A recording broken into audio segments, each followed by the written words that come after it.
បាទជំរាបសួរបងប្អូនទាំងអស់គ្នាបាទដែលកំពុងតែមានបំណងចង់ទៅធ្វើការនៅប្រទេសជប៉ុនឬក៏អ្នកដែលកំពុងធ្វើការជាវិធានការជាអ្នកដាក់ពាក្យរៀនធ្វើការនៅប្រទេសជប៉ុនបាទដែលចង់ដឹងថាពេលទៅដល់ប្រទេសជប៉ុននោះត្រូវធ្វើអ្វីខ្លះបាទដូច្នេះខ្ញុំនឹងនាំអារម្មណ៍របស់បងប្អូនទាំងអស់គ្នាដើម្បីជួបជាមួយនឹងខាងលោកនាយកបាទលោកគ្រូហងសម្បត្តិដែលជានាយកប្រតិបត្តិនៃសាលាហត្ថរីកបាទដើម្បីឲ្យគាត់ជួយបកស្រាយអំពីថាតើពេលដែលធ្វើការនៅប្រទេសជប៉ុនហើយនឹងអំឡុងពេលដែលរៀនធ្វើការនេះតើយើងត្រូវធ្វើអ្វីខ្លះដើម្បីឲ្យនឹងទទួលបាននៅលទ្ធផលល្អប្រសើរពេលដែលត្រឡប់មកពីប្រទេសជប៉ុនវិញបាទជំរាបសួរគ្រូបាទលោកគ្រូមានបងប្អូនមួយចំនួនដែលគាត់ចង់ដឹងថានៅពេលដែលគាត់ទៅរៀនធ្វើការនៅប្រទេសជប៉ុនបាទគាត់ត្រូវធ្វើអ្វីខ្លះនៅពេលនោះដើម្បីទទួលបានលទ្ធផលល្អប្រសើរពេលត្រឡប់ពីប្រទេសជប៉ុនមកវិញលោកគ្រូបាទអញ្ចឹងសូមជួយបកស្រាយផងបាទដើម្បីយើងបានធ្វើការទទួលបានលទ្ធផលល្អពីការងារនៅប្រទេសជប៉ុនហើយនឹងពេលត្រឡប់មកវិញមកស្រុកយើងយកផលអំពីការងារនៅប្រទេសជប៉ុនសម្រាប់បម្រើជីវិតរបស់យើងរយៈពេលយូរនោះសាលាភាសាជប៉ុនហត្ថរីយើងរកឃើញថាសិក្ខាកាមឬក៏អ្នកទៅធ្វើការទាំងអស់ត្រូវតែខំប្រឹងសន្សំហើយនឹងរក្សាឲ្យបាននៅ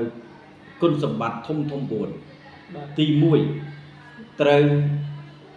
រកសន្សំឲ្យបាននៅជំនាញការងារហើយកសាងសន្សំនេះគឺធ្វើយ៉ាងណាឲ្យបានសញ្ញាបត្រជំនាញដែលទទួលស្គាល់ពីជប៉ុននៅលើទឹកដីជប៉ុនឲ្យបានយ៉ាងតិច1ឬក៏2តាមដែលខ្លួនអាចខំប្រឹងទៅបានបាទទី2គឺយើងត្រូវខិតខំប្រឹងរកឲ្យបានសន្សំឲ្យបានគឺភាសាជប៉ុននេះកុំរកបានត្រឹមតែតែពីចេះប៉ុន្តែមិនមានសញ្ញាបត្រគឺត្រូវចេះរហូតដល់ទទួលបានសញ្ញាបត្រមួយដែលអាចប្រើបាននៅលើទឹកដីជប៉ុនផងហើយក្រោយពេលដែលយើងបញ្ចប់ការងារពីទឹកដីជប៉ុនសញ្ញាបត្រដែលគេទទួលស្គាល់ជាទូទៅនោះគឺសញ្ញាបត្រ N4 បាទសញ្ញាបត្រភាសាជប៉ុន N4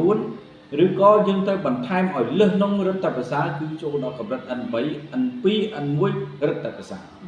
បាទរដ្ឋភាសាព្រោះវាមានសារៈប្រយោជន៍ណាស់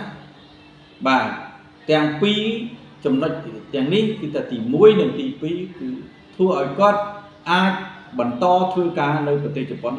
បន្តទៅតាមស្មារតីច្បាប់ជប៉ុនឆ្នាំ2019ដែលគេអនុញ្ញាតមួយអាណត្តិរយៈពេល5ឆ្នាំហើយចប់5ឆ្នាំគាត់អាចតទៅ5ឆ្នាំទៀតរហូតដល់10ឆ្នាំហើយបានប្រាក់ខែ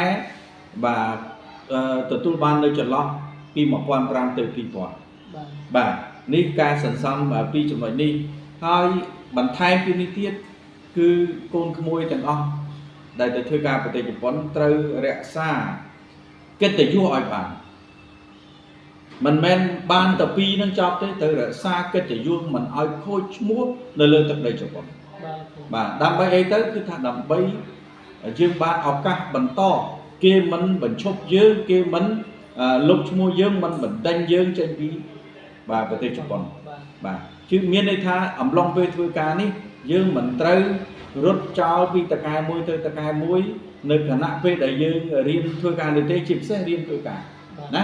យើងត្រូវធ្វើអីរក្សាកិត្តិយសឲ្យបានណាគេគិត credit គេថាភាសាអង់គ្លេសថា credit ឲ្យបានហើយក្រៅពីចំណុចទី3ហ្នឹងបាទបន្ថែមមួយទៀតនោះគេហៅថារក្សាឲ្យបាននៅសុខភាពបាទធ្វើអ្វីក៏ដោយកុំចោលទៅលើកុំប្រហែសឲ្យសោះទៅលើការរក្សានៅសុខភាពមានសុខភាពគឺនៅមានពេលវេលាទៅមុខទៀតមានសុខភាពលុយក៏នៅការងារក៏នៅអីក៏នៅទាំងអស់ប៉ុន្តែកាលណាបាត់បង់សុខភាពហើយមានន័យថាអ្វីក៏ស្មើនឹងសូន្យដែរបាទអញ្ចឹងខ្ញុំសូមផ្ដាំដល់ក្មួយ ទាំងអស់ដែលកំពុងធ្វើការនៅប្រទេសជប៉ុនសូមរក្សាឲ្យបាននេះសូមសន្សំឲ្យបានសន្សំហើយនឹងរក្សាបាទមិនមែនត្រឹមរក្សាគឺសន្សំប្រឹងយកឲ្យបានត្រូវកែប្រែคล้ายពីការទៅធ្វើការប្រទេសជប៉ុនរយៈពេលដែលជប៉ុនអនុញ្ញាត